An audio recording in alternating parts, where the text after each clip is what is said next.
ठीक है, तो आज हम स्टार्ट करेंगे अपना स्टैटिस्टिक्स से। तो we will get to know statistics में क्या चीज़ें हैं, क्या क्या मेथड्स यूज़ हो रहे हैं और क्या क्या चीज़ें हम पढ़ने वाले हैं। ठीक है,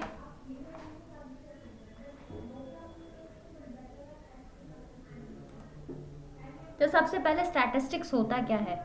तो स्टैटिस्टिक्स क्या है, it's a part of mathematics का एक ब्रांच है जिसमें हम डेटा एनालाइज करने के लिए टेक्निक सीखते हैं। ठीक है, यानी हमारा जो भी डेटा एनालिसिस हम परफॉर्म करने वाले, हमने देखा था सबसे पहला ईडी में स्टेप क्या होता है, डिस्क्रिप्टिव एनालिसिस।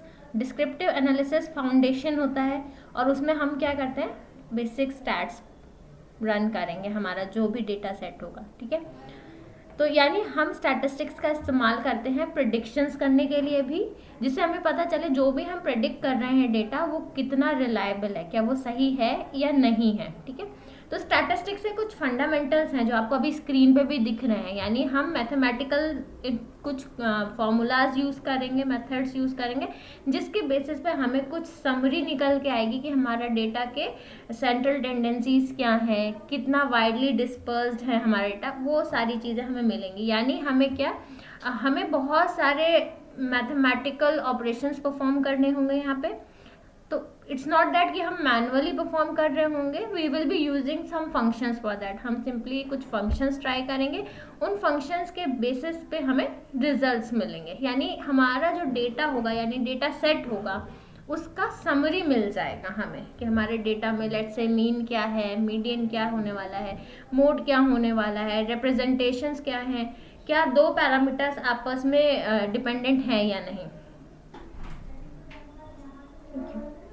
ठीक है, तो स्टैटिस्टिक्स को जब हम डेटा साइंस या डेटा एनालिटिक्स के लिए पढ़ते हैं तो दो ब्रॉड कैटेगरीज होते हैं।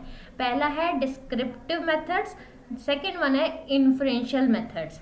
ठीक है, डिस्क्रिप्टिव मेथड्स में हमारे यूनिवेरिएट एनालिसिस आती है, बाईवेरिएट एनालिसिस आती है और मल्टीवेरिएट एनालिसिस आती है। ठीक है, यूनिवेरिएट एनालिसिस में हम बेसिकली क्या क्या चीज़ें फाइंड करें कि हमारे डेटा का शेप क्या है, यानी कितने रोज कितने कॉलम्स हैं हमारे डेटा में, सेंटर पॉइंट क्या है, कितना स्प्रेड है, यानी एक सेंटर पॉइंट से कितना वाइडली डिस्पर्स्ड है डेटा हमारा, प्लस रिलेटिव पोजिशनिंग क्या है डेटा पॉइंट्स की with respect to one another. Bivariate में क्या करते हैं, बाईवेरिएट में हम दो वेरिएबल्स को, जैसे हमने बात करी थी, एनालिसिस करेंगे। दो वेरिएबल्स के आपस में दो तरीके के रिलेशन हो सकते हैं, या तो कोरिलेशन हो सकता है या फिर रिग्रेशन हो सकता है। ये क्या है, ये हम आगे पढ़ने वाले हैं आज। ठीक है, मल्टीवेरिएट, जब हम दो से ज़्यादा वेरिएबल्स को आपस में एनालाइज कर रहे हैं तो हम मल्टीपल रिग्रेशन का इस्तेमाल करेंगे, ये चेक करने के लिए कि हमारे जो पैरामीटर्स हैं वो किस तरीके से वेरी कर रहे हैं, क्या वो लीनियरली वेरी कर रहे हैं आपस में या उनके बीच में कोई लीनियर रिलेशनशिप नहीं है। ठीक है, वैसे ही इन्फ्रेंशियल मेथड्स आते हैं। यहाँ हम कुछ थ्योरम्स देखेंगे, जैसे सेंट्रल लिमिट थ्योरम है, बाइनोमियल थ्योरम है, हाइपोथेसिस टेस्टिंग है, ये समझेंगे हम। नॉर्मल डिस्ट्रीब्यूशंस क्या हैं, इनको देखेंगे। और हम कुछ टेस्ट देखेंगे, जैसे एनोवा है, टी टेस्ट है, काई स्क्वायर टेस्ट है, ये सारी चीज़ें हम टेस्ट करने वाले हैं, मतलब पढ़ने वाले हैं आज के सेशन में। ठीक है, तो सबसे पहले हम स्टार्ट करते हैं डिस्क्रिप्टिव स्टैटिस्टिक्स। तो बेसिकली हमें क्या पता चलता है, ये हमें डेटा का समरी देगा कि हमारा जो भी अनप्रोसेस्ड ऑब्जर्वेशंस हैं उसका समरी क्या है। अब इसमें कुछ इंपॉर्टेंट फीचर्स हम पढ़ते हैं, जैसे हम पता करते हैं काउंट, हमारे डेटा का काउंट कितना है, या हमारे डेटा का शेप कितना है। जब हम शेप की बात करते हैं तो उसका मतलब होता है नंबर ऑफ रोज कितने हैं और नंबर ऑफ कॉलम्स कितने हैं। सम क्या है, टोटल किसी भी कॉलम का सम वैल्यू कितना आ रहा है, स्टैंडर्ड डेविएशन कितना है। ठीक है, एक चीज़ हम पढ़ते हैं परसेंटाइल, हम परसेंटेजेस पढ़ते हैं ना, तो परसेंटाइल्स भी एक क्वार्टर रिप्रेजेंट करता है। एवरेज वैल्यू क्या है, इस टाइप के पैरामीटर्स को हम स्टडी करते हैं डिस्क्रिप्टिव स्टैटिस्टिक्स के अंदर। ठीक है, अब एक एग्जाम्पल हम ले लेते हैं यहाँ पे। लेट्स सी, यहाँ पे क्या है, हमारे पास एक डेटा सेट है। ठीक है, अभी हम कुछ नहीं करते हैं, हम सिर्फ यहाँ पे इसको कट करते हैं और हम देखते हैं ये डेटा सेट क्या है। अभी आप लोग को, क्योंकि अभी हमने पाइथन स्टार्ट नहीं किया है, तो अभी आपको ये थोड़ा सा समझ में नहीं आएगा कि हम कर क्या रहे हैं। तो बस आप इतना ध्यान देना यहाँ पे, हम क्या कर रहे हैं, हमारे पास एक डेटा सेट है जिसका नाम है फुल हेल्थ डेटा। हम देख रहे हैं इसमें किस टाइप के रिकॉर्ड्स मौजूद हैं। ठीक है, तो यानी ये किसी के हेल्थ रिकॉर्ड्स दिए हुए हैं, नंबर ऑफ पेशेंट्स कह लो या नंबर ऑफ कैंडिडेट, 162 लोगों के 163 लोगों के रिकॉर्ड्स हैं इसमें। ठीक है, जिसमें कुछ ड्यूरेशन मेंशन है, उनका एवरेज पल्स कितना है, वर्क आवर्स कितना है, कितने घंटे वो सो रहे हैं, इस टाइप का डेटा मौजूद है हमारे पास। तो आप देखोगे डेटा का शेप क्या है, 163 क्रॉस 6, यानी 163 रोज हैं और टोटल 6 कॉलम्स हैं। ठीक है, अब आप देखो, अगर हम यहाँ पे एक फंक्शन यूज करते हैं डिस्क्राइब का, ठीक है, हमने क्या किया, हेल्थ डेटा पे एक फंक्शन यूज किया है डिस्क्राइब, तो इसने हमें क्या दिया, काउंट दे दिया कि हमारे कितना काउंट है, ड्यूरेशन 163 रोज हैं तो काउंट 163 है, पल्स के लिए भी 163 है, मैक्सिमम पल्स 163 है, क्योंकि ये कॉलम्स का काउंट दिखा रहा है कि कितने रोज हैं इन कॉलम्स में। तो आप देखोगे सबके लिए कितना आया है, 163, यानी सबके रो काउंट 163 है। मीन वैल्यू क्या है, अगर हम ड्यूरेशन की बात करें तो ड्यूरेशन का मीन है 64, एवरेज पल्स का मीन है 107, मैक्सिमम पल्स का मीन 134 है। दैट मीन्स हम हर एक इंडिविजुअल कॉलम का मीन वैल्यू निकाल रहे हैं। कल के क्लास में हमने देखा था ना मीन कैसे निकालते हैं। तो आप देखो, हमें उतने कैलकुलेशंस नहीं करने, हमने सिर्फ एक फंक्शन यूज किया, वो हमें मीन भी बता रहा है, स्टैंडर्ड डेविएशंस भी बता रहा है, मिनिमम वैल्यू कितनी है वो भी बता रहा है, मैक्सिमम वैल्यू कितनी है वो भी बता रहा है। अब हम परसेंटेजेस की बात करें, ये परसेंटाइल्स कहलाते हैं, यानी हमारा जो भी रेंज है हमने उसको 4 पार्ट्स में डिवाइड किया। अगर हम 0 से 100% तक की बात करते हैं और हम 4 पार्ट्स में डिवाइड करते हैं, तो पहला सेक्शन 25%, नेक्स्ट 50%, थर्ड 75%, उसके बाद क्या होगा 100%। तो इनको हम परसेंटाइल्स बोलते हैं। ठीक है, तो जो 25 परसेंटाइल है उसको हम परसेंटाइल 1 कह रहे हैं। ठीक है, ऐसे ही सेकेंड परसेंटाइल क्या होगा 50%, थर्ड परसेंटाइल क्या है 75%। तो ये सारे वैल्यूज इसने हमें यहाँ पे शो कर दिए हैं, ड्यूरेशन के लिए, पल्स के लिए, एवरेज पल्स के लिए, कैलोरीज के लिए, आवर वर्क्स और कितने घंटे वो बंदा सो रहा है उसके डिटेल्स दे दिए। तो ये हमारा जो पार्ट है ये डिस्क्रिप्टिव स्टैटिस्टिक्स में आता है। ठीक है, ये चीज समझ में आई कि डिस्क्रिप्टिव स्टैटिस्टिक्स में हमें क्या मिल रहा है, क्वांटिटेटिव स्टैटिस्टिक्स मिल रहा है ना, हमें नंबर्स के फॉर्म में चीजें मिल रही हैं, अभी हमें ग्राफ्स के फॉर्म में नहीं मिल रही। तो ये हमारा एक तरीके का क्वांटिटेटिव एनालिसिस हम कर रहे हैं। ठीक है, अब इन्फ्रेंशियल में क्या होता है, इन्फ्रेंशियल में हम एक्सपेरिमेंट्स को एनालाइज करते हैं जिसमें स्मॉल डेटा होता है ताकि हम उसमें से कुछ कंक्लूजन्स निकाल सकें। ठीक है, अब एक्सपेरिमेंट्स क्या है, इवेंट क्या है, पॉपुलेशन क्या है, वो चीज़ें हम यहाँ पे गो थ्रू करेंगे। तो हमारा जो भी डेटा सेट है, लेट्स से ये हम लेट्स से हमारे पास सिटीजन्स का एक डेटा है जिसमें पूरे इंडिया में कितने लोग हैं उनका रिकॉर्ड है, तो वो क्या कहलाएगा, हमारा पूरा बड़ा डेटा सेट है वो पॉपुलेशन कहलाएगा। ठीक है, अब उसमें से हम एक डेटा सेट उठाते हैं कि गवर्नमेंट एम्प्लॉयज़ के डेटा को हमें एनालाइज करना है, तो हम गवर्नमेंट डेटा एम्प्लॉयज़ को जो उठाएंगे वो सैम्पल कहलाएगा। यानी पॉपुलेशन हो गया हमारा पूरा बिग डेटा सेट, उसमें से जितने पे हमें एनालिसिस परफॉर्म करनी है वो रिकॉर्ड्स जो हम उठाएंगे वो सैम्पल कहलाएगा। ठीक है, अब स्टैटिस्टिक्स की ज़रूरत क्यों पड़ती है, एनालाइज करने के लिए, डेटा एनालाइज करने के लिए, ताकि हम पता कर सकें हमारे डेटा में जो फीचर्स हैं वो कितना डिपेंडेंट है एक दूसरे पे, उनका सेंट्रल टेंडेंसी क्या है। तो यानी बेसिकली डेटा एनालिसिस के लिए हम स्टैटिस्टिक्स का इस्तेमाल करते हैं कि जो फीचर्स हैं वो आउटपुट पे कितना डिपेंड कर रहे हैं। ठीक है, तो आप देखोगे सबसे पहला क्या है, रेलेवेंस ऑफ फीचर्स, जो फीचर्स हमारे डेटा सेट में वो इम्पोर्टेंट हैं भी हमारे लिए या नहीं, उनका आपस में क्या रिलेशनशिप्स है, प्लस अगर वो फॉर्मेट में नहीं है तो प्रॉपर फॉर्मेट में है या नहीं है ये कैसे पता चलेगा, ये भी हमें डिस्क्रिप्टिव एनालिसिस से ही पता चलता है। ठीक है, तो ये कुछ पॉइंट्स हैं जिनके वजह से हम स्टैटिस्टिक्स बेसिकली परफॉर्म करते हैं एनालिसिस में। ठीक है।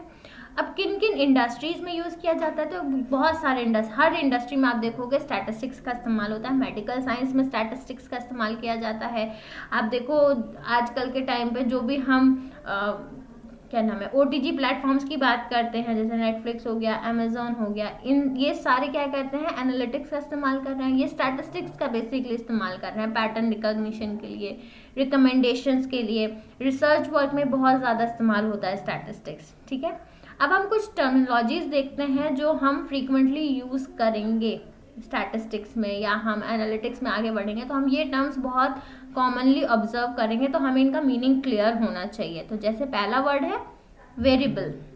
वेरिएबल का मतलब होता है समथिंग जो वेरी करेगा।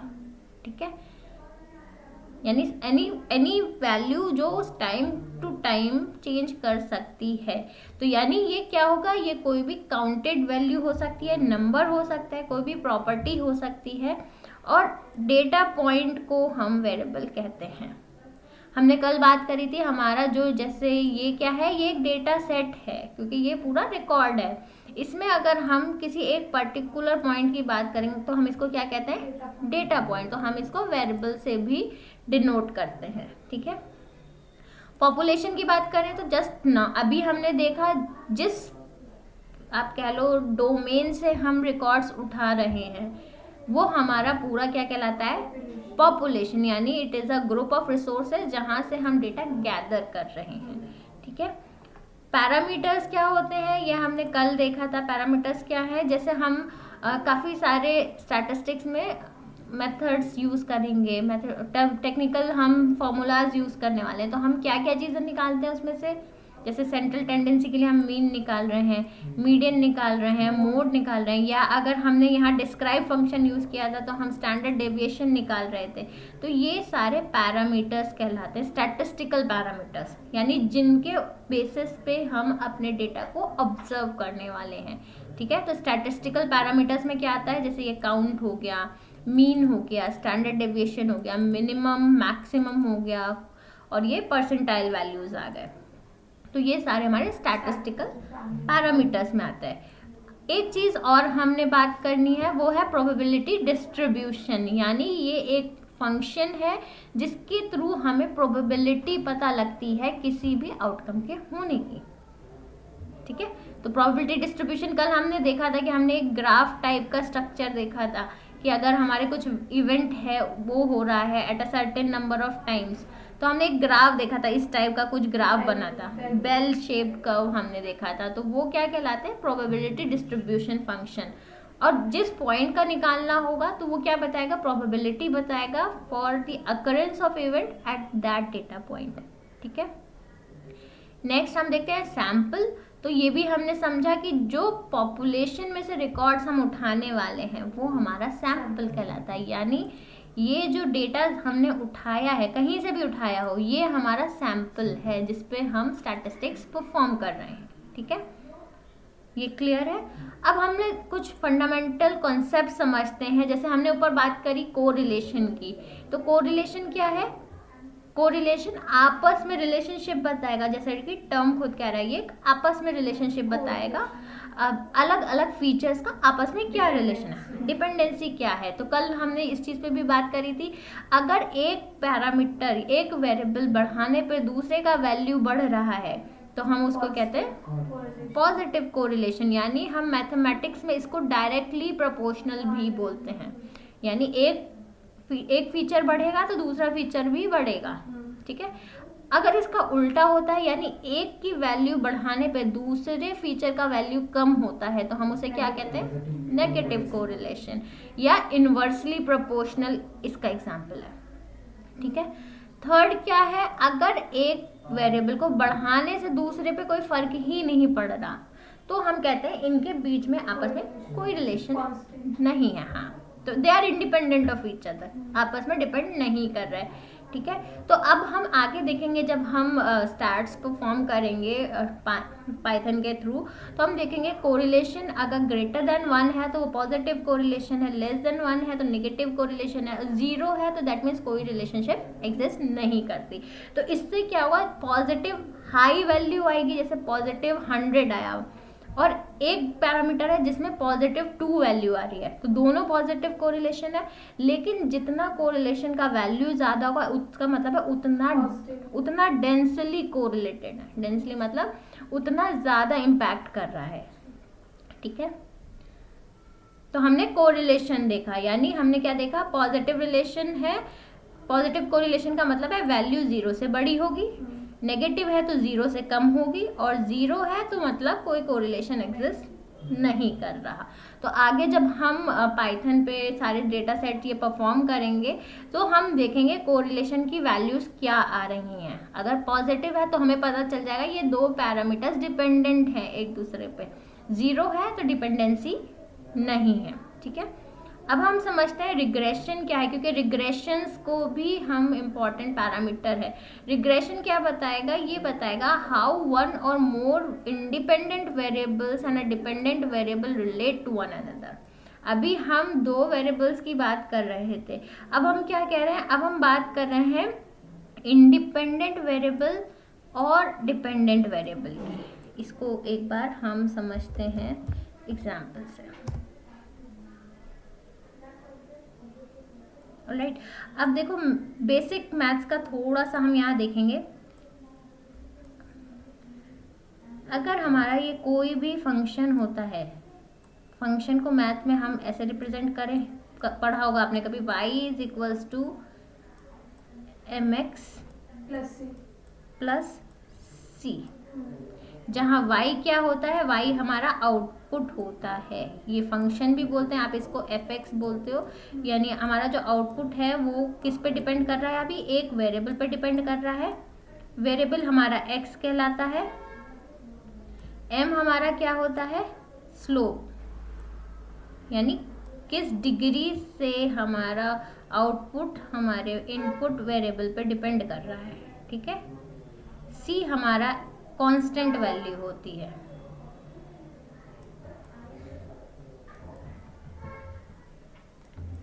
ये पढ़ा है सबने? y और x तो एक्सिस होती है ना ऐसे। हाँ, एक्स एक्सिस ये है, एक्स एक्सिस पे जो वैल्यू होंगी वो हम यहाँ x से रिप्रेजेंट करते हैं, y एक्सिस पे जो वैल्यूज जाएंगी वो हम y से रिप्रेजेंट करते हैं, ठीक है। यानी लेट्स से हमारे पास कोई पैरामीटर है जो वेरी कर रहा है विद रिस्पेक्ट टू x, और उसके करस्पॉन्डिंग हमारा आउटपुट चेंज हो रहा है। जैसे कल एक एग्जाम्पल लिया था हमने हाउसिंग प्राइस का। लेट्स से हमारे पास यहाँ पे क्या है, एरिया ऑफ द हाउस, कितने गज का एरिया हमें लेना है, उस हिसाब से हमारे हाउस का प्राइस वेरी करेगा ना। तो ये एक एग्जाम्पल है उसका, ठीक है। तो मैम नेगेटिव आएगा शायद, जैसे जैसे एरिया बढ़ेगा प्राइस बढ़ेगा ना, तो पॉजिटिव आएगा मैम। बट ये इनवर्सली प्रोपोर्शनल है ना एक दूसरे में। अभी हमने बात ही नहीं करी, अभी हम कैसे कहेंगे कि इनवर्सली प्रोपोर्शनल है। अच्छा, वो उसके अकॉर्डिंग देखेंगे हम, डेटा के अकॉर्डिंग हमें पता चलेगा कि ये इनवर्सली प्रोपोर्शनल है या रिलेशनशिप डायरेक्ट प्रोपोर्शनल है। अभी हम सिंपल स्लोप निकाल के स्लोप से ही हमें पता लगेगा कि डायरेक्ट प्रोपोर्शनल है कि इनडायरेक्ट प्रोपोर्शनल है। तो अभी हम क्या करेंगे, अभी हम सिर्फ इतना समझते हैं कि हमारे पास एरिया है, अलग अलग एरिया के हिसाब से, यानी 100 गज का जो घर होगा उसका प्राइस अलग होगा, 200 गज का फ्लैट होगा उसका अलग होगा, 500 गज का प्लॉट होगा तो उसका प्राइस अलग होगा। तो हमने क्या किया, हमने डेटा इकट्ठा करा कि लेट से हम, अब ये लोकेशन पे भी डिपेंड करता है, लेट से हम बात कर रहे हैं न्यू फ्रेंड्स कॉलोनी की, ठीक है। हम NFC लोकेशन की बात करते हैं। NFC में हमने देखा कि 50 गज का प्राइस कितना है, लेट से इतना आ रहा है, 100 गज का इतना आ रहा है, 150 गज का इतना आ रहा है, 200 गज का प्राइस बढ़ रहा है। तो हमने क्या किया, जितने भी हमारे डेटा पॉइंट्स आए, लेट्स से हमारा एक पॉइंट ये आया, एक पॉइंट ये आया, एक पॉइंट हमारा ये आया, एक पॉइंट ये आया, तो हमारे पास जितना डेटा था उसके अकॉर्डिंग हमने क्या किया, एक प्लॉट बनाया, एक ग्राफ बनाया, इसको हमने एक लाइन ड्रॉ करी, हमारे जितने डेटा पॉइंट्स थे उनको कनेक्ट करते हुए हमने एक लाइन ड्रॉ कर दी। इस लाइन को ये लाइन जो है हमारी, ये बेसिकली हमारा फंक्शन कहलाती है। ये डिनोट करेगा कि प्राइस कितना है, प्राइस ऑफ एनी लैंड कितना होने वाला है। कभी कभार ऐसे भी तो होता है कि कहीं कहीं पॉइंट्स मतलब वैरी कर रहे हैं ऐसे ऐसे। हाँ, उस केस में नॉन लीनियर रिलेशन हम पढ़ेंगे। जो हम रिग्रेशन पढ़ने जा रहे हैं ना, रिग्रेशन में 2 टाइप्स के हम पढ़ेंगे, लीनियर और नॉन लीनियर। तो पहले हम ये मैथमेटिक्स थोड़ा सा समझ लेते हैं कि जब हम इसका प्लॉट बनाया और हमने इन पॉइंट्स को आपस में कनेक्ट किया, तो लेट्स से पहला केस है जिसमें हमारे पास एक सिंगल लाइन आ रही है, यानी ये सारे डेटा पॉइंट्स हम कनेक्ट कर दिए हैं। तो अब आप देखोगे इसके अकॉर्डिंग अगर प्रेडिक्ट करना हो कि हाउस का प्राइस लेट्स से 500 गज पे कितना होगा, तो एक्स एक्सिस को हम ऊपर लेके जाएंगे, ये जहाँ इस पॉइंट पे इंटरसेक्ट करेगी वो प्राइस वैल्यू होगा। तो इसके थ्रू हम हाउसिंग प्राइस को प्रिडिक्ट कर सकते हैं। लेट्स से हमें 25 गज का फ्लैट चाहिए, छोटा सा चाहिए, या अपने क्या नाम है शॉप के लिए निकालना है, तो हम 25 गज के ऊपर लेके जाएंगे और उस वैल्यू के लिए देखेंगे इस वाई एफ में क्या वैल्यू आ रही है, तो उससे हम प्राइस प्रेडिक्ट कर सकते हैं। तो ये हमारा रिग्रेशन कहलाता है। और इसमें जो हम इक्वेशन यूज करते हैं वो क्या इक्वेशन है, y = mx + c।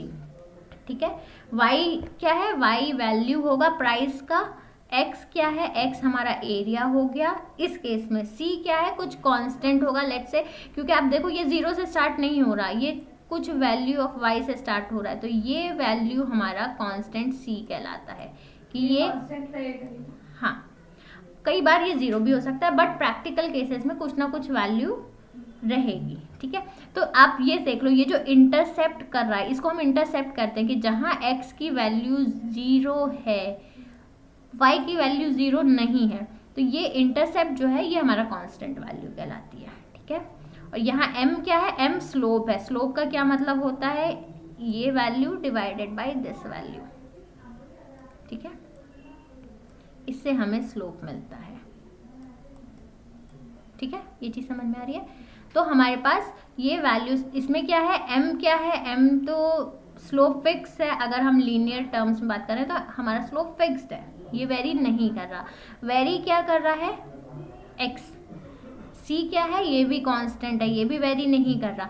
अब हम ये देखते हैं, वेरी हमारी 2 चीजें कर रही हैं, एक हमारा प्राइस और एक हमारा एरिया, 2 चीजें वेरी कर रही हैं। अब इसमें 2 वेरिएबल्स हो गए, हम ये समझने की कोशिश कर रहे हैं वेरिएबल्स क्या हैं। हमारे पास कोई इक्वेशन है तो हम कैसे पता करें वेरिएबल्स क्या हैं इसमें से, और कांस्टेंट वैल्यूज क्या हैं। तो स्लोप हमने देखा, स्लोप हर जगह कॉमन ही आएगा। अगर हम इस y/x यहाँ पे करेंगे तो आप देखोगे slope will be constant for linear relations. तो यानी ये भी कांस्टेंट है, ये भी कांस्टेंट है। वेरी कौन से 2 वैल्यूज कर रहे हैं, एक y कर रहा है, एक x कर रहा है, यानी ये दोनों हमारे वेरिएबल्स कहलाएंगे।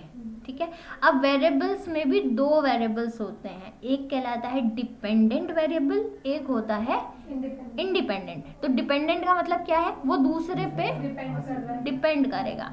यानी अब आप देखोगे हमारा प्राइस किस पे डिपेंड कर रहा है, एरिया पे, तो y क्या हो गया, डिपेंडेंट वेरिएबल। इंडिपेंडेंट वेरिएबल क्या है, जो वेरी मतलब डिपेंड नहीं कर रहा है, इंडिपेंडेंटली बढ़ सकता है। तो हमारा x क्या है, इंडिपेंडेंट वेरिएबल। तो ये चीज समझ में आई कि डिपेंडेंट वेरिएबल कौन सा है, हमारा जो आउटपुट है। अगर हम यहाँ पे देखें, ये चीज हमें यहाँ से समझ में आ जाएगी, हमारा जो आउटपुट है वो हमेशा क्या होता है, डिपेंडेंट वेरिएबल रहेगा। ठीक है, और जो हमारा इनपुट फील्ड है वो हमारा इंडिपेंडेंट वेरिएबल रहने वाला है। ठीक है,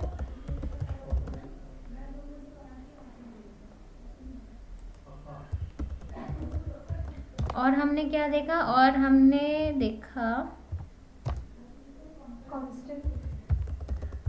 कांस्टेंट वैल्यूज भी देखे हमने। ठीक है, तो ये कुछ चीजें हमने यहाँ पे देखी हैं। ये चीजें क्लियर हैं, इनमें कोई डाउट तो नहीं।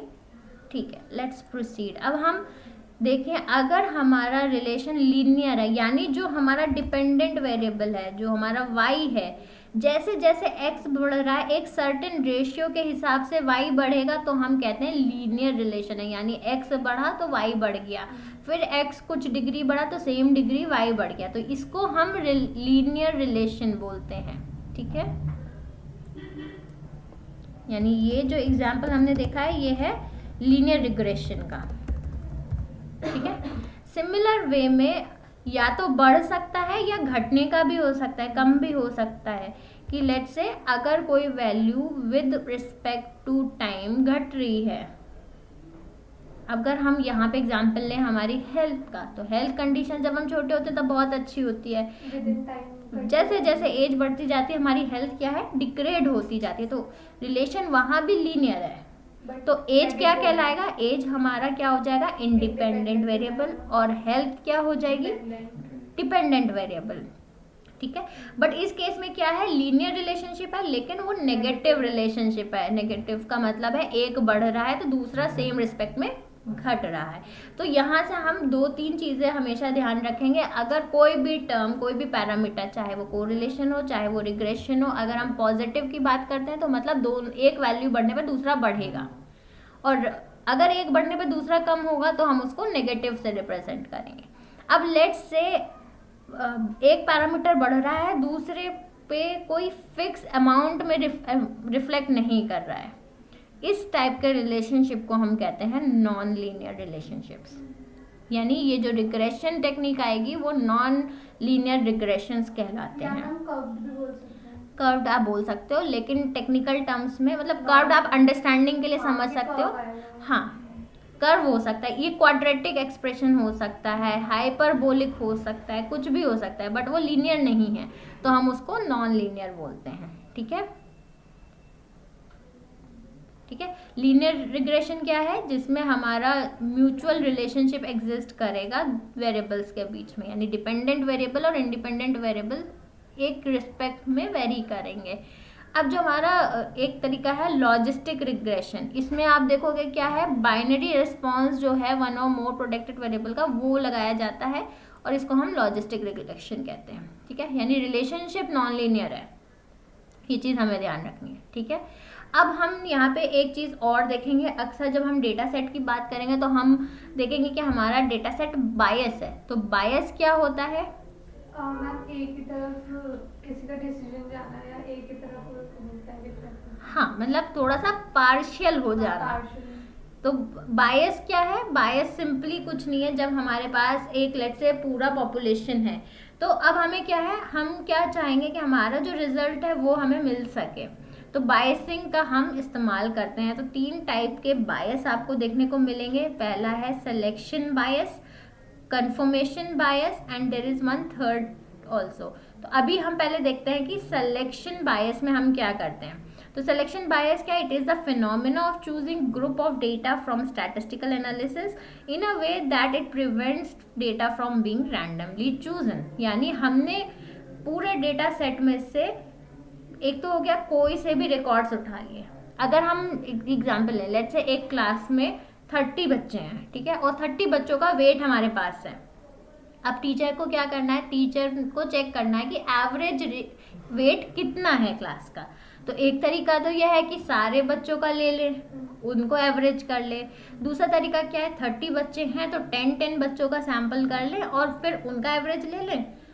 लास्ट में हमारे पास 3 रिकॉर्ड्स आएंगे, उन 3 का दोबारा से एवरेज ले ले, है ना।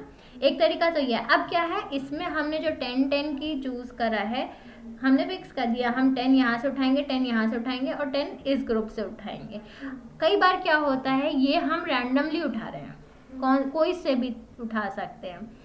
हमने फिक्स कर दिया, हमने 10-10 के 3 बैच बना दिए। एक तरीका तो ये हो गया। दूसरा तरीका क्या है, रैंडमली टीचर ने 10 बच्चों को बुलाया, उनका एवरेज ले लिया, उसके बाद फिर 10 बच्चों को बुलाया। अब उन्होंने ये नहीं कहा कि जो पहले आ चुके हैं वो नहीं आएंगे, तो यानी क्या हो गया, रैंडम बच्चे आ रहे हैं। जब हम फिक्स कर देंगे तो हम क्या कह देंगे, हम बायस लगा दे रहे हैं, हम एक कंडीशन लगा दे रहे हैं, ठीक है, तो वो हमारा बायस कहलाता है। कंफर्मेशन बायस में क्या होता है, कई बार हमारे पास कोई भी इवेंट के रिस्पेक्ट में बहुत सारे एविडेंस मौजूद होते हैं, बहुत सारे फैक्ट्स होते हैं कि क्या हुआ था, क्यों हुआ था, ठीक है। अब उसमें क्या है, कुछ हमारे बिलीव्स होते हैं जो हमें लगता है ऐसा होगा, तो इन दोनों का जो इंटरसेक्शंस होता है उनको हम क्या कहते हैं, वो एविडेंस जिन पे हमें भरोसा है। तो ये क्या कहलाता है, ये कंफर्मेशन बायस का प्रॉब्लम आता है, जहाँ पे हमारे पास एजम्पशंस होते हैं, है ना। हम कई बार मैथमेटिक्स में कुछ परफॉर्म करते हैं तो हम पहले एज्यूम करते हैं कि लेट अस एज्यूम कि ये वैल्यू x है, फिर हम उसके बेसिस पे पूरे डेरिवेशन करते हैं एंड लास्ट में हम उसको प्रूव करते हैं कि जो हमने एज्यूम किया था वो रॉन्ग है या करेक्ट है, ठीक है। उस हिसाब से हम क्या करते हैं, फाइनल डिसीजन लेते हैं कि सही है या गलत है। तो वो जो अजम्पशन को प्रूव करना होता है वो हमारा कंफर्मेशन बायस में हम काम करते हैं, ठीक है। इवेंट क्या है, इवेंट कहलाता है आउटकम ऑफ एनी एक्सपेरिमेंट। अगर हम कहते हैं कि हम एक कॉइन टॉस करते हैं, ठीक है, कॉइन टॉस करने में क्या क्या पॉसिबिलिटी है, या तो हेड आएगा या टेल आएगा। तो हेड और टेल क्या हो जाएंगे, इवेंट्स कहलाएंगे। हमारा एक्सपेरिमेंट क्या हो गया, टॉसिंग ऑफ अ कॉइन। या हम पासा डाइस समझते हैं ना, पासे जो होते हैं लूडो में यूज करते हैं, अगर हम उस डाइस को थ्रो करते हैं तो हमारा एक्सपेरिमेंट हो गया कि हम डाइस थ्रो कर रहे हैं। आउटकम में क्या चीज़ें आ सकती हैं, 1 to 6 नंबर होते हैं उसमें, तो हमारे 1 to 6 जो है वो हमारा क्या कहलाता है, इवेंट। या तो 1 आएगा या 2 आएगा या 3 आएगा या 4 या 5 या 6, तो वो हमारा इवेंट कहलाता है, ठीक है। अब क्या है, हमारे पास दो तरीके के इवेंट्स भी ऐसे होता है कि कई बार इवेंट्स डिपेंडेंट होते हैं, यानी एक इवेंट दूसरे इवेंट पर डिपेंड करता है, कई बार डिपेंड नहीं करते। तो उस बेसिस में हम दो तरीके के इवेंट्स डिफाइन करते हैं, डिपेंडेंट और इंडिपेंडेंट, ठीक है। डिपेंडेंट इवेंट क्या है, मतलब अगर हमारा नेक्स्ट इवेंट का अकरेंस पुराने वाले इवेंट पर डिपेंड करता है तो वो डिपेंडेंट इवेंट कहलाता है। लेट्स से हमारे पास एक बैग है जिसमें 4 एप्पल है, 4 बनानास हैं, ठीक है, और 4 ऑरेंजेस हैं। टोटल फ्रूट्स कितने हैं, 12। अब लेट्स से हीरा को मैं हीरा से बोलती हूँ, हीरा आप जाइए रैंडमली, आपको देखना नहीं है, आपको बस बैग में से एक फ्रूट उठा लेना है, ठीक है। तो अभी स्टार्टिंग में कितने फ्रूट्स हैं, 12। हीरा ने एक फ्रूट निकाला, कितने फ्रूट्स रह गए, 11। तो जब हीरा ने फ्रूट निकाला तब प्रोबेबिलिटी क्या थी, कोई एप्पल आएगा, 1/12। एप्पल कितने हैं, अच्छा एप्पल के 4 एप्पल्स हैं, 4/12 4/12, यानी प्रोबेबिलिटी हम कैसे निकालते हैं, आउटकम ऑफ द इवेंट जो हमें फेवरेबल है divided by the total number of जितने भी वैल्यूज हमारे पास अवेलेबल है। अगर हमारे पास 12 फ्रूट्स हैं जिसमें से 4 एप्पल हैं and Heera wants to take out apple, तो एप्पल का प्रोबेबिलिटी क्या आ जाएगा, 4 डिवाइडेड बाय टोटल 12, ठीक है। तो यानी हीरा ने अब क्या किया, एक एप्पल निकाल लिया। अब हम इसको वाइप आउट कर देते हैं। अब हम यहाँ पे ये वाला एग्जाम्पल देखते हैं, ठीक है। 4 एप्पल थे, ठीक है, और 4 बनानास हैं, और हमने ग्रेप्स ले लेते हैं, लेकिन ग्रेप्स 4 नहीं ले पाएंगे, हम लेते हैं कोई डिफरेंट फ्रूट लेते हैं, अमरूद ले लेते हैं, ठीक है। हमने ये 4 का सेट ले लिया, तो टोटल नंबर ऑफ फ्रूट्स कितने हो गए हमारे पास, 12। तो प्रोबेबिलिटी कि एप्पल आएगा क्या हो जाएगा, 4/12। जितने हमारे पास एप्पल्स हैं divided by total number of fruits. Probability कि हमारे पास बनाना आएगा, वो भी सेम है, कितना आएगा, 4 डिवाइडेड बाय 12। प्रोबेबिलिटी कि फर्स्ट विड्रॉ में हमारे पास लेट्स से पोमोग्रेनेट आएगा, तो कितना हो गया, ये भी 4/12 हो गया, ठीक है। अब हमने क्या केस लिया, अब हीरा ने एक एप्पल निकाल लिया, एक एप्पल निकालने के बाद कितने फ्रूट्स बचे, 11। अच्छा 1 ही निकाला है, एक ही निकाला है, तो कितने फ्रूट्स बचे, 11। अब लेट से हम कहते हैं संदीप को, हमने कहा कि संदीप आप जाइए और एक फ्रूट निकाल लीजिए, कोई सा भी बिना देखे, तो प्रोबेबिलिटीज चेंज हो जाएंगी कि नहीं, क्योंकि हमारे total number of fruits change हो गए। तो अभी एप्पल्स कितने बचे, लेट से हीरा ने जो निकाला वो एक एप्पल था, ठीक है, 3/11।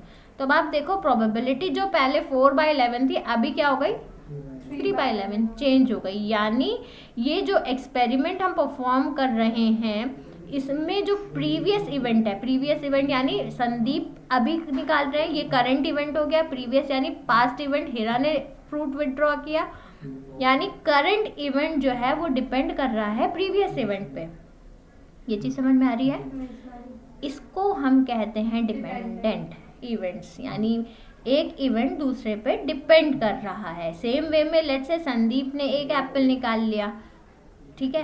अब एप्पल्स कितने, टोटल फ्रूट्स कितने बचते हैं? 10 बचते हैं हमारे पास। अब हम जितेंद्र से कहते हैं कि भाई जितेंद्र आप जाके एक फ्रूट निकालो, एंड लेट्स से जितेंद्र जो फ्रूट निकालने जाते हैं तो सारे फ्रूट्स का प्रोबेबिलिटी चेंज होगा। एप्पल के केस में क्या हो जाएगा? एप्पल 2 ही बचेंगे, 2/10 हो जाएगा। वहीं अगर हम किसी दूसरे फ्रूट का प्रोबेबिलिटी देखें, 4/10, चाहे वो बनाना हो चाहे वो हमारा पोमोग्रेनेट हो, दोनों में से कोई विड्रॉ नहीं हुआ है। यानी हमारा एक इवेंट प्रीवियस इवेंट पे डिपेंड कर रहा है, क्योंकि नंबर ऑफ फ्रूट्स चेंज हो रहा है। तो इस टाइप के सैम्पल्स या एक्सपेरिमेंट्स या इवेंट्स हमारे डिपेंडेंट इवेंट्स कहलाते हैं, ठीक है। अब हम एक एग्जाम्पल लेते हैं डाइस का, कि हम एक डाइस उछालने वाले हैं, ठीक है। अब डाइस के पास, डाइस जब हम उछालेंगे तो हमारे पास ऑप्शंस क्या क्या हैं? 1 2 3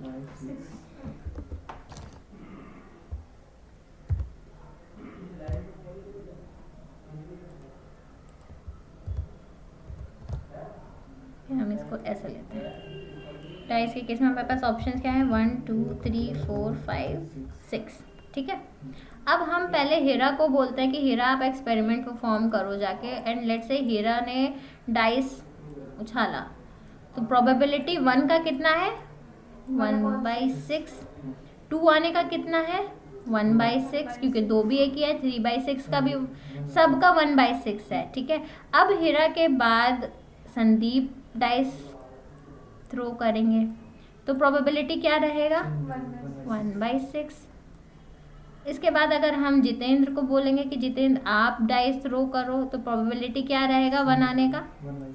1/6। अब आप देखोगे आप लोग बैक टू बैक गए, लेकिन प्रोबेबिलिटी स्टिल चेंज नहीं हुए किसी के भी रेस्पेक्ट में भी। यानी जो डाइस थ्रो करने का हमारा एक्सपेरिमेंट है उसमें जो इवेंट्स हैं वो एक दूसरे पर डिपेंड नहीं कर रहे हैं। क्यों? क्योंकि हमारा टोटल नंबर ऑफ जो इवेंट्स मौजूद हैं वो चेंज नहीं हो रहे हैं। तो क्या है ये? इंडिपेंडेंट इवेंट का एग्जाम्पल है। सेम वे में अगर हम लेट्स से कोई कॉइन थ्रो करते हैं तो क्या आएगा? या तो हेड आएगा या टेल आएगा। अब हीरा टॉस करेंगी तो भी प्रोबेबिलिटीज 1/5 ही 1/2 ही रहने वाली है। संदीप ट्राई करेंगे तो भी 1/2 आएगी। जितेंद्र जाएंगे ट्राई करेंगे तब भी कितना आएगा?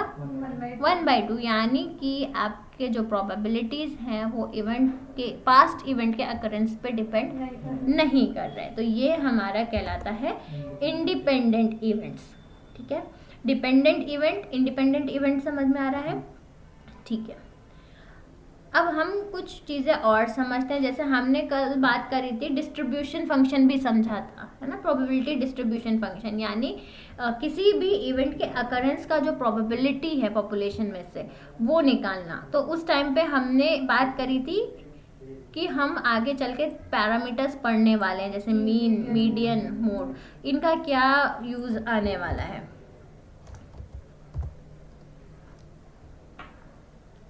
ठीक है।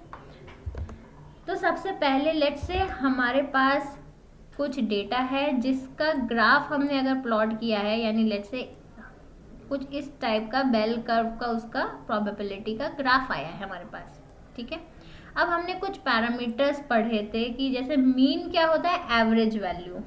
अगर हमारा ये परफेक्ट सिमेट्री में है बेल कर्व, तो मीन हमारा एवरेज वैल्यू बीच में आ रही होगी, हमारा मीडियन वैल्यू भी यहीं कहीं आ रही होगी, क्योंकि मीडियन क्या बताता है? Middle value. मीन क्या बताता है? Average value. मीडियन क्या बताता है? मोड बताता है। हाँ, मिडिल वैल्यू। मोड क्या बताता है? हाँ, मतलब मोस्ट फ्रीक्वेंट वैल्यू। कौन सी वैल्यू सबसे ज़्यादा नंबर ऑफ टाइम्स रिपीट हुई है। तो अगर हमारा डिस्ट्रीब्यूशन, ये हम देखेंगे जब हम अपने डेटा का ग्राफ प्लॉट करेंगे कि हमारा जो वेरिएबल्स हैं क्या वो ऐसा बेल कर्व फॉर्म कर रहे हैं। इसको हम नॉर्मल डिस्ट्रीब्यूशन भी कहते हैं। प्रोबेबिलिटी डिस्ट्रीब्यूशन का एक फॉर्म है, ठीक है। तो अगर हमारा mean value, median value, mode value, तीनों वैल्यू सेम आते हैं, अब आप देखो एवरेज वैल्यू भी यही आ रही है, मिडिल वैल्यू भी यही है, और सबसे ज़्यादा रिपीटेड वैल्यू सैंपल में यही है, तो ये हमारा क्या कहलाता है, ये हमारा नॉर्मल है, यानी इसमें कोई और मतलब किसी एक डायरेक्शन में ये स्क्यू नहीं हो रखा, टिल्टेड नहीं है, ठीक है। तो टिल्टेड नहीं है, ऐसा ग्राफ आएगा। तो इस केस में हमें ग्राफ से कुछ चीज़ें पता चलती हैं, जैसे मीन, मीडियन और मोड की वैल्यूज सेम रहेंगी।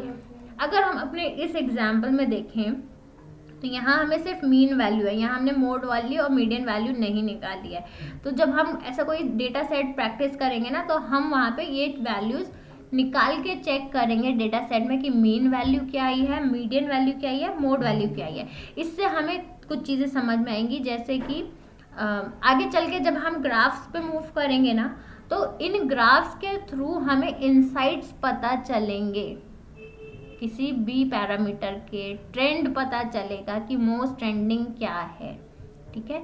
लेट्स से हमने एक एग्जांपल लेते हैं कि हमारे पास लिस्ट ऑफ प्रोडक्ट्स है, एक कंपनी के पास 7-8 प्रोडक्ट्स हैं, डिफरेंट एज ग्रुप के लोग उन प्रोडक्ट्स को खरीद रहे हैं। अब कंपनी ने क्या किया, एज ग्रुप के हिसाब से प्रोडक्ट्स को कैटेगराइज किया कि कौन से प्रोडक्ट किस एज ग्रुप के लोग ज़्यादा ले रहे हैं।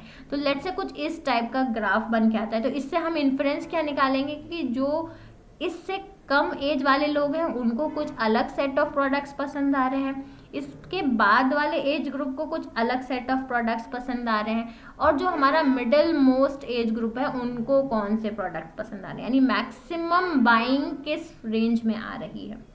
या हम कह लें सेल्स का रिकॉर्ड है कि कितने लोग कितना % सेल कर रहे हैं, परचेज कर रहे हैं कंपनी से। तो कंपनी को क्या फ़ायदा का, वो ये देखेंगे कि किस एज ग्रुप के लोग सबसे ज़्यादा परचेज कर रहे हैं, तो उनका टारगेट ऑडियंस कौन हो जाएगा, ये वाले जो वो पर्टिकुलर एज ग्रुप उनका टारगेट हो जाएगा। सेम वे में अब लेट से कई बार क्या होता है, हमारा डेटा इवनली डिस्ट्रीब्यूटेड नहीं होता है, तो क्या होगा, हमें ऐसा कुछ टिल्टेड ग्राफ्स दिखते हैं, या तो वो हमारा जो मोड पार्ट है, मैक्सिमम पार्ट है, या तो वो आगे शिफ्टेड होता है या फिर वो बाद में शिफ्टेड होता है। इससे हमें क्या पता चलता है, कई बार देखो एवरेज वैल्यू, लेट्स से हम इस केस की बात करें तो एवरेज वैल्यू क्या है, आगे कहीं आ रही है, मीडियन वैल्यू मिड में आ रही है, लेकिन जो मोस्ट रिकरिंग वैल्यू है वो पीछे आ रही है। यानी अगर मीन की वैल्यू बड़ी है मीडियन से, तो हमारा वो पॉजिटिव स्क्यू कहलाता है, ठीक है।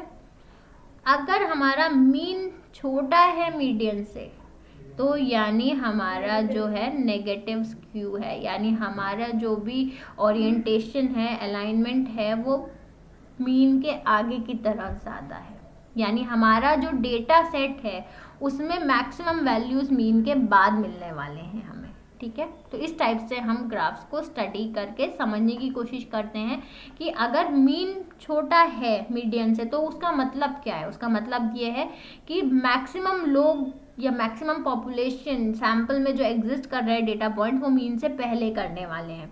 और अगर मीन की वैल्यू छोटी रहे, मीडियन बड़ा है, तो दैट मीन्स हमारे मैक्सिमम लोग जो हैं या डेटा पॉइंट जो हैं वो मीन के बाद लाई करने वाले हैं, ठीक है। तो यहाँ से हम टारगेट स्ट्रैटेजीज डिफाइन करने में हमें आगे चल के एक वो मिल जाता है ओवरव्यू कि अच्छा हमारा मैक्सिमम डेटा किस डायरेक्शन में अलाइंड है, ठीक है।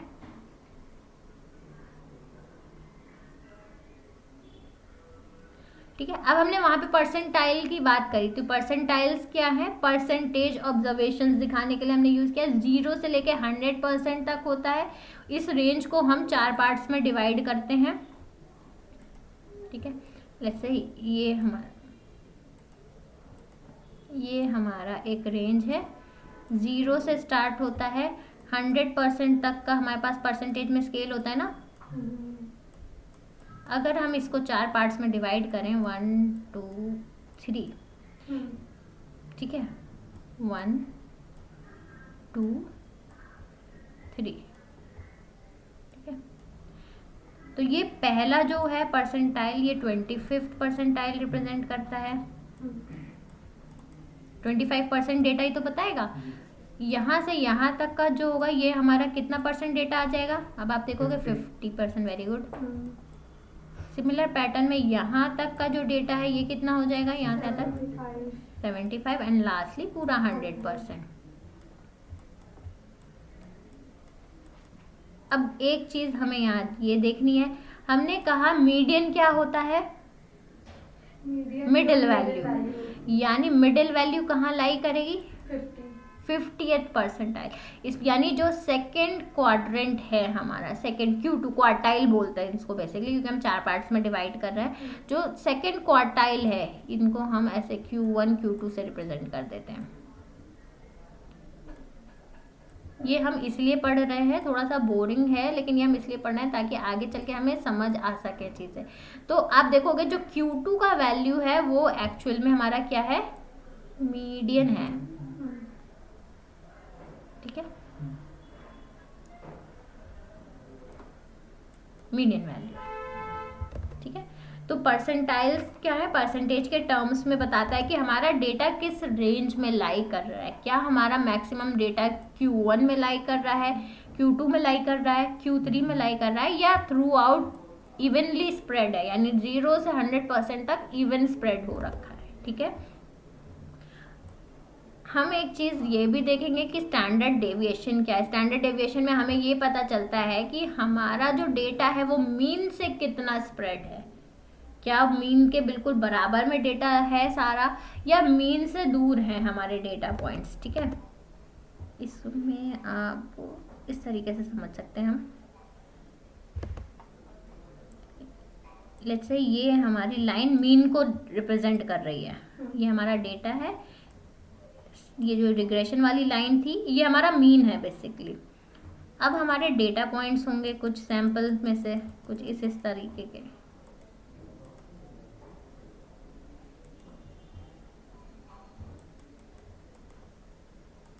साइज मोटा कर लेते हैं।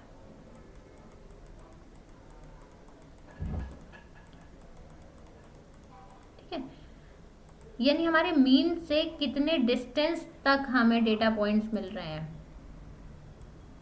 यहाँ तक है, इसमें यहाँ तक है। ठीक है, यानी कितना डिस्टेंस हमारा मीन से स्प्रेड है, इसको हम कहते हैं डेविएशन, स्टैंडर्ड डेविएशन। ठीक है, रेंज क्या कहलाता है, रेंज हमारे बताएगा डेटा का मिनिमम और मैक्सिमम वैल्यू का डिफरेंस कितना है। जैसे हमने यहाँ पे एक मिनिमम वैल्यू निकाली थी 15, एक मैक्सिमम वैल्यू आई 300, तो रेंज कितना हो गया, 15 से 30 के बीच में। तो रेंज हमारा क्या कहलाता है, maximum value minus minimum value. तो जैसे यहाँ पे क्या था, 300 था, मिनिमम वैल्यू थी 15, तो कितना आ गया 285। यानी इससे हमें पता चलेगा हमारा डेटा किस रेंज में लाई कर रहा है। तो हम रेंज भी पढ़ते हैं स्टैटिस्टिक्स में to get an overview about the data, कि कितना हमारा डेटा का रेंज लाई करने वाला है। ठीक है, वेरिएंस क्या होता है, वेरिएंस हमारा रेंज का रेस्पेक्ट में ही हम यूज़ करते हैं, और ये हमारा मेनली डेविएशन का अंडर रूट होता है। यानी ये डेविएशन ही बताता है कि मीन के रेस्पेक्ट में कितना हमारा वैल्यू वेरी करने वाला है। ठीक है, ये चीज़ समझ में आई, अभी तक कोई डाउट या कन्फ्यूजन तो नहीं। ठीक है, कुछ प्रॉपर्टीज़ हम देख लेते हैं। जैसे हमने बात करी, हमारा कोई भी इवेंट है, ठीक है, इवेंट के होने का प्रोबेबिलिटी को हम ए बोलते हैं, P ऑफ A। इवेंट के ना होने का प्रोबेबिलिटी जो है उसको रिप्रेजेंट करते हैं A बार, इसको हम कहते हैं कॉम्प्लीमेंट ऑफ A। यानी इवेंट है तो A बोलेंगे, इवेंट ना होना हमारा A बार कहलाता है। हाँ, और एक चीज़ हमें याद रखना है, probability of the combined event plus event के ना होने का प्रोबेबिलिटी हमेशा 1 रहता है। ये हम सिर्फ अपने अंडरस्टैंडिंग के लिए पढ़ रहे हैं ताकि आगे चल के हम चीज़ों को अच्छे से समझ सकें। ठीक है, अब क्या है, हमारे पास 2 इवेंट हैं, एक A है और एक B है। ठीक है, इनका जो इंटरसेक्शन है उसको हम ऐसे रिप्रेजेंट करते हैं, A, इस उल्टे U को हम बोलते हैं इंटरसेक्शन। A इंटरसेक्शन B का मतलब है A P of A, probability of A into probability of B। ये किस केस में हो सकता है? ये तभी हो सकता है जब इवेंट्स आपस में म्यूचुअली रिलेटेड हों, यानी कुछ सेट कॉमन हो। जैसे हमने फर्स्ट डे एक चीज देखी थी, कि जैसे डेटा एनालिटिक्स, डेटा साइंस और डेटा इंजीनियर, ये तीनों आपस में इंटर रिलेटेड हैं। यानी अगर हम सिर्फ दो की बात करें, डेटा एनालिटिक्स, डेटा साइंस, ये म्यूचुअली रिलेटेड है, यानी इनमें कुछ कॉमन सेक्शन है।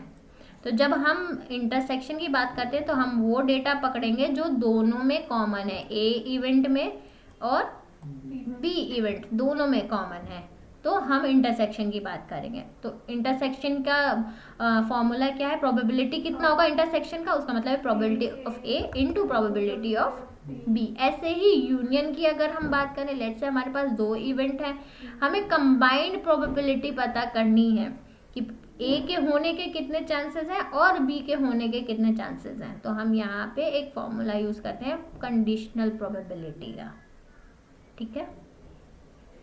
मोटा मोटा आपको ये समझना है, अगर हम किसी भी डेटा सेट पे इंटरसेक्शन की बात करते हैं तो उसका मतलब, लेट्स से हमारे पास दो डेटा सेट है, डेटा सेट 1, डेटा सेट 2, अगर हमें कॉमन रिकॉर्ड्स चाहिए तो हम क्या निकालेंगे? इंटरसेक्शन। अगर हमें दोनों के रिकॉर्ड्स, सारे रिकॉर्ड्स को कंबाइन करना है तो हम क्या बात कर रहे हैं? यूनियन की बात कर रहे हैं, ठीक है। ऑलराइट, ये रिक्वायर्ड नहीं है। हाँ, ये हम देख लेते हैं। म्यूचुअली एक्सक्लूसिव इवेंट्स क्या होते हैं? वो इवेंट्स जिनमें कोई ओवरलैप नहीं हो रहा हो। अभी हमने एक एग्जांपल देखा जहां ओवरलैप हो रहा है, तो हम इंटरसेक्शन निकाल सकते हैं। अगर हमारे पास लेट्स से कोई ऐसे इवेंट हैं जो आपस में ओवरलैप ही नहीं हो रहे, तो इस केस में इंटरसेक्शन निकाल पाएंगे हम? इंटरसेक्शन 0 रहेगा, ठीक है।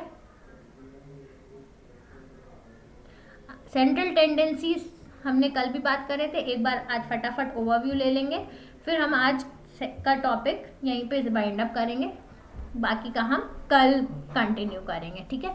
सेंट्रल टेंडेंसीज में हमने पहला टर्म जो देखा था वो क्या था? मीन। मीन क्या होता है? Average, average value. हमने यहाँ कुछ चीज़ें बात करी थी। मीन जो है वो एक्सट्रीम पॉइंट से बहुत ज़्यादा इम्पैक्ट होता है, यानी आउटलायर्स हैं अगर हमारे डेटा सेट में, तो मीन उनसे इम्पैक्ट होगा, ठीक है। मैम मोड भी तो होगा, मोड तो वही होंगे ना, एक्सट्रीम पॉइंट्स। मोड बताएगा कौन सा टर्म आपका maximum number of times repeat हुआ है, ठीक है। मैम बट अगर जैसे कोई एक सेट है उसमें एक भी रिपीट नहीं है तो उसमें तो मोड 0 होगा, क्योंकि सबका फ्रीक्वेंसी सेम है तो मोड वहाँ डिटरमाइन नहीं होगा। लेकिन आपको, इसीलिए हम कोई एक पैरामीटर नहीं पढ़ते, हम क्या पढ़ते हैं? हम सारे पैरामीटर्स को पढ़ते हैं, फिर उनका आपस में रिलेशनशिप देखते हैं कि मीन छोटा है, मीडियन बड़ा है, मोड का वैल्यू क्या है। कम वो है, जैसे एक का 2 है, 3 का 15 14 है, तो 2 3 होगा ना जी। हाँ, तो ये चीज़ है।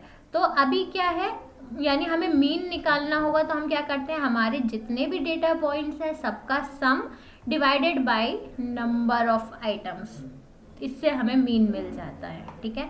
मीडियन हमने पढ़ा था, मीडियन होता है मिडिल वैल्यू। तो हमारे जितने भी डेटा पॉइंट्स हैं सबसे पहले हमें उनको या तो असेंडिंग ऑर्डर में लगाना पड़ता है या डिसेंडिंग ऑर्डर में। वंस दे आर सॉर्टेड, मतलब एक सीक्वेंस में लग गए हैं, फिर हम मिडिल वैल्यू निकालते हैं, तो वो हमारा मीडियन कहलाता है। तो मीडियन हमेशा मिडिल वैल्यू को आइडेंटिफाई करेगा।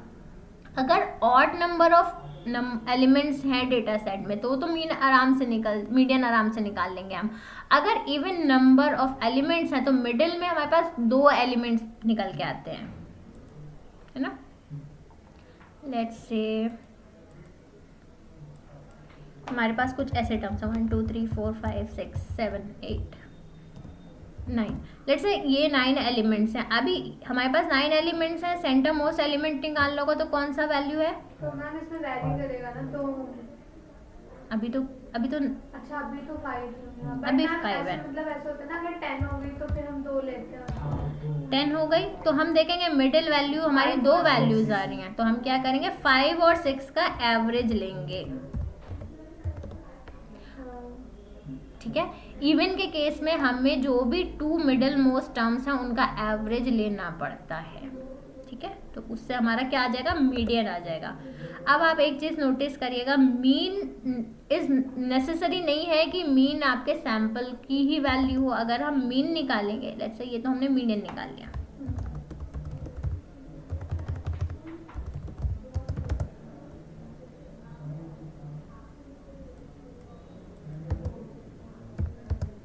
11/2 5.5, ठीक है।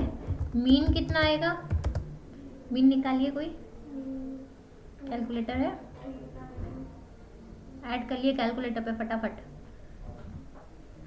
1 + 2 + 3 + 4 + 5 + 6 + 7 + 8 + 9 + 10 10 10 20 30 40 50 55 डिवाइडेड बाई 10, तो 5.5 इस केस में सेम आ रहा है, ठीक है। अभी कोई वैल्यू रिपीटेड नहीं थी, लेट्स से हम यहाँ पे एक 5 और ऐड कर लेते हैं। तो अब हमारा 60 मिडिल वैल्यू क्या हो गई हमारी, अब देखो वैल्यू तो 5 हो गई, 5 आ गई। हाँ। मीन कितना हो गया, 60/10 हो गया, तो 6 हो गया।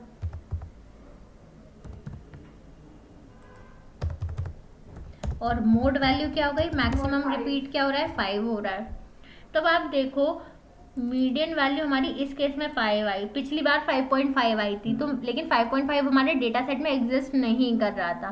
सेम मीन के लिए भी मीन वैल्यू हमारी 5.5 आई थी पिछली बार, वो एग्जिस्ट नहीं कर रहा था। तो मीन और मीडियन वैल्यूज मे और may not exist in the data points, लेकिन मोड में हमेशा वो वैल्यू आएगी जो डेटा पॉइंट्स में एग्जिस्ट कर रही होगी, ठीक है। ये ऑब्जर्वेशन याद रखिएगा, ठीक है। मीन मीडियन मोड हो गया। मोड का मतलब अब जैसे यहाँ पे एक एग्जांपल वही सेम सिमिलर पैटर्न में दिया है कि ऑड नंबर्स हैं तो सीधे सीधे आ गया, इवन नंबर्स हैं तो मिडिल 2 का एवरेज ले लिया हमने। मोड क्या है, जिसका फ्रीक्वेंसी सबसे ज़्यादा हो, वो हमारा मोड कहलाता है। स्क्यूनेस मतलब होता है सिमेट्री, जो हमने अभी ग्राफ्स देखे थे ऊपर, वो सिमेट्री बताता है कि सिमेट्रिक है या नहीं है, या किस तरफ अलाइंड है। ये इसका मतलब है सिमेट्री प्रॉपर है। अगर सिमेट्री प्रॉपर नहीं है तो यानी उसमें क्या है, कुछ ओरिएंटेशन में डिफरेंसेस हैं, तो वो हमारा स्क्यूनेस से पता लगता है, ठीक है, ठीक है। यानी इससे हमारा डिस्ट्रीब्यूशन पता लगेगा। ये सेम वही चीज़ है जो हम ऊपर देख चुके हैं, ऑलराइट। तो आई थिंक आज के लिए हम इतने पे ही क्लोज करते हैं। कल से हम पढ़ेंगे बाकी के पैटर्न्स और किस तरीके के रेंज, परसेंटाइल, वो चीज़ें हम कल के क्लास में कंटिन्यू करेंगे, ठीक है। अभी कोई डाउट, कोई क्वेरी हो तो आप पूछ सकते हो।